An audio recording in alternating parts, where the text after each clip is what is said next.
Mana kitab nafsi? Ini ya. Ya, kitab nafsi ya. Ini yang diajarkan Allah kepada diri kita. Yang diungkapkan Allah kepada diri kita. Iqra kitabaka kafa bi nafsikal yawma 'alaika hasiba. Baca kitabmu. Baca dirimu. Cukuplah dirimu itu yang menghisap akan dirimu sendiri.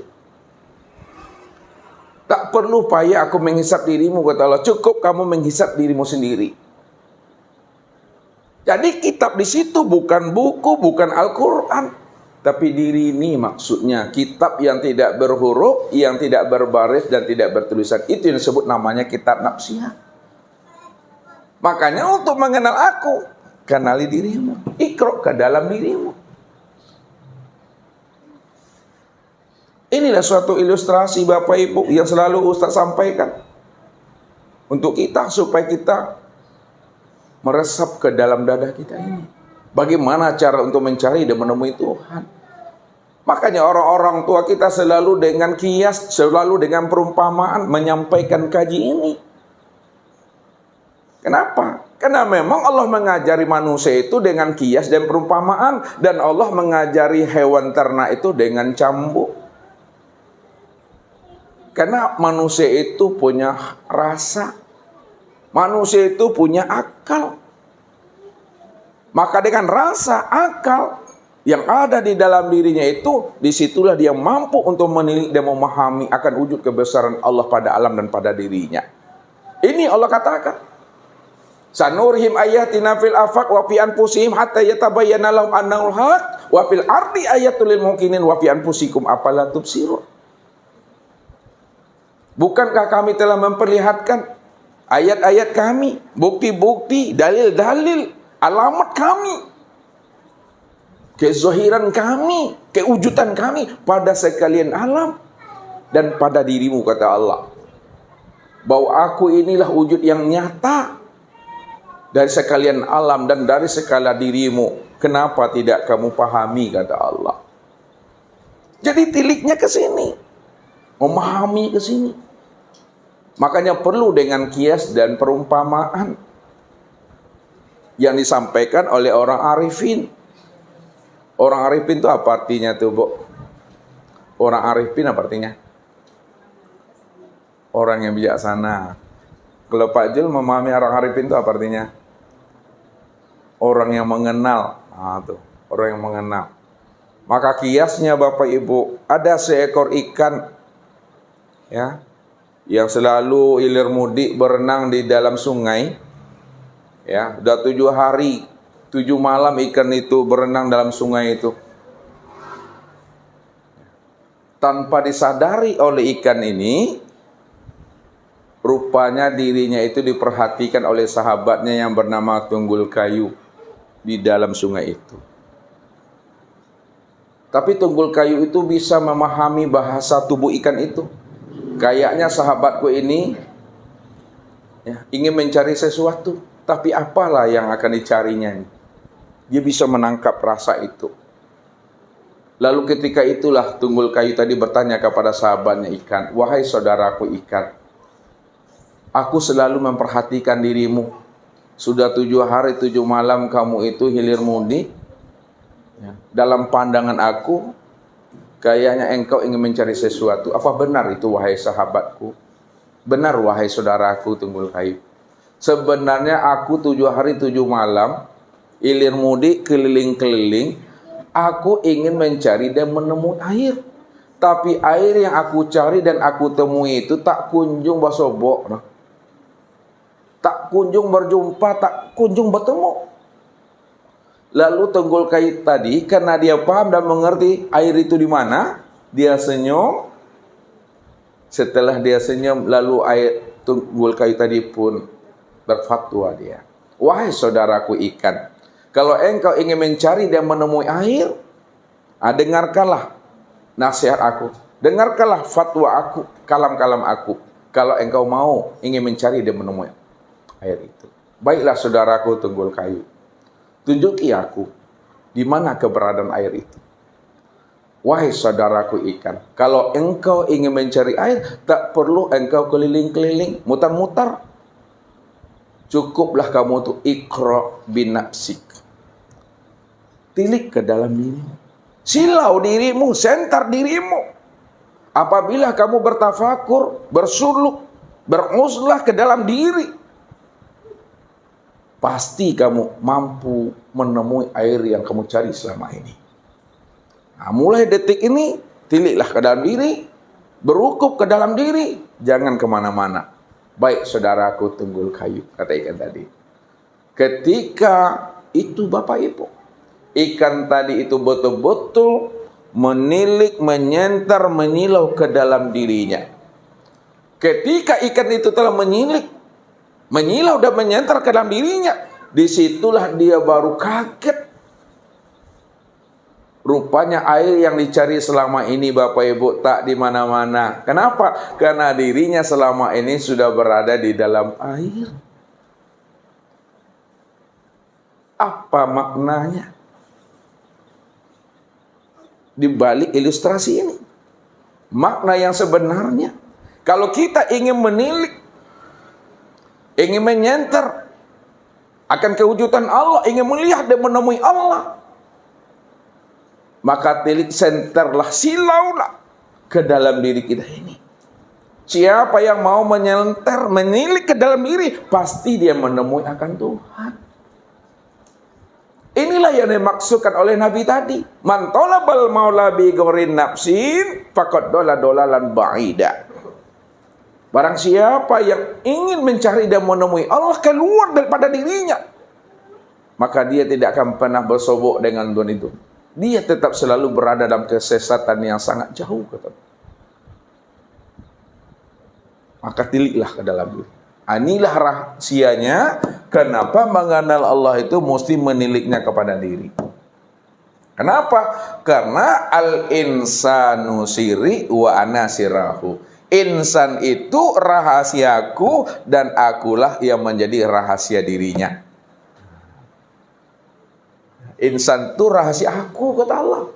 Diriku yang menjadi rahasia insan itu. Makanya siapa yang ingin kenal aku, kenalilah dirinya. Siapa yang telah mengenal dirinya, kata Allah, pasti dia mengenal akan aku. Dia pasti mengenal akan Tuhan itu.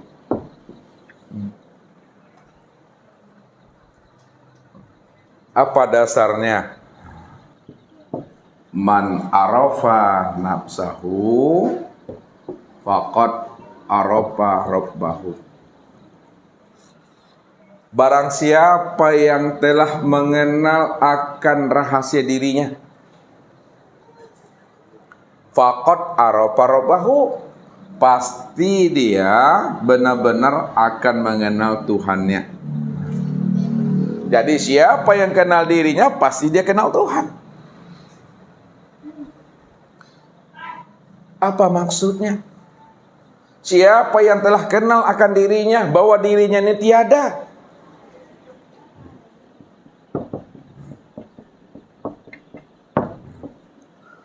tiada itu maksudnya la haula wala quwata illa billah.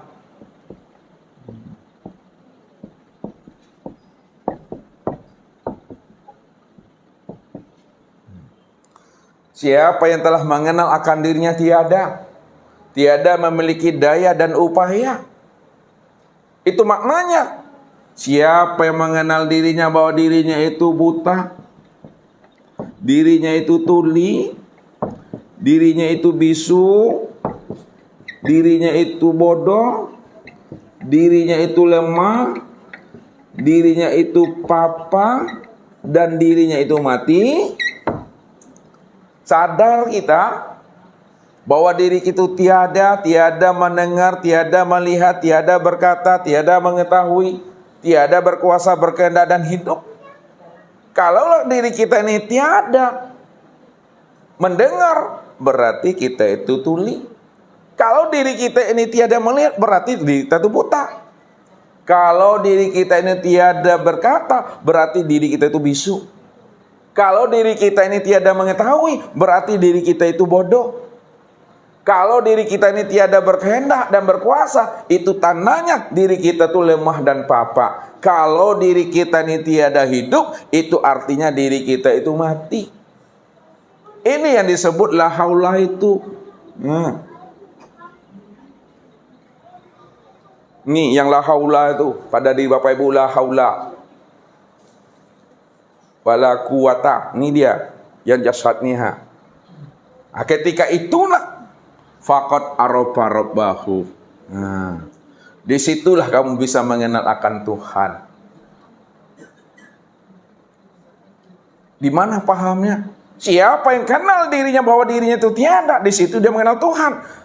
Karena Tuhan itulah yang wujud. Tuhan itu cuma yang ada, maha ada. Adanya tiada permulaan.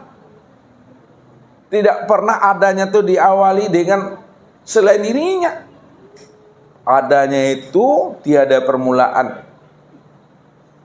Kalau dia cuma yang wujud, wujudnya mutlak, maka dialah yang basor itu. Dialah yang melihat itu. Dialah yang sama itu. Dialah yang kalam itu. Dialah yang ilmu itu. Dialah yang kudrat. Dialah yang iradat. Dan dialah yang hayat. Itulah maksudnya, siapa yang telah mengenal akan rahasia dirinya tiada, di situ dia mengenal akan Tuhannya. Allah lah yang wujud semata-mata. Kalau Allah cuma yang wujud, Allah cuma yang ada, maka Allah itulah yang melihat. Allah itulah yang mendengar, Allah itu yang berkata, Allah yang mengetahui, Allah berkuasa, Allah berkehendak, Allah itulah yang hidup. Kalau kita sudah mengenal diri, disitulah kita mengenal Tuhan yang bernama Allah itu. Siapa yang telah mengenal Tuhan yang bernama Allah? Ketika sudah mengenal Tuhan yang bernama Allah, pada saat itu pula lah dirinya itu binasa.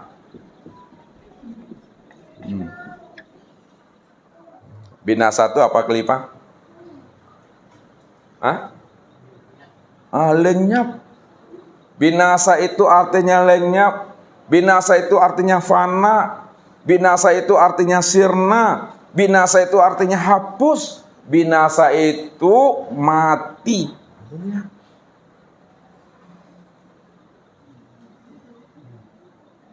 Hapus, binasa, mati. Ini yang dikatakan hapus, binasa, mati di dalam hidup.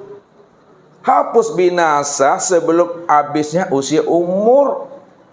Ini yang dikatakan mati dalam pandangan hakikat. Itu maksudnya. Mati dalam pandang hakikat, yaitu mati di dalam hidup, mati sebelum habisnya usia umur. Mana yang dikatakan tadi binasa? Mati di dalam hidup, mati sebelum habisnya usia umur. Yang binasa itu betul-betul tak ada lagi wujud kita. Itu maksudnya. Ya, wujud yang merasa ada tuh, itu hapus dalam pandang batin nih.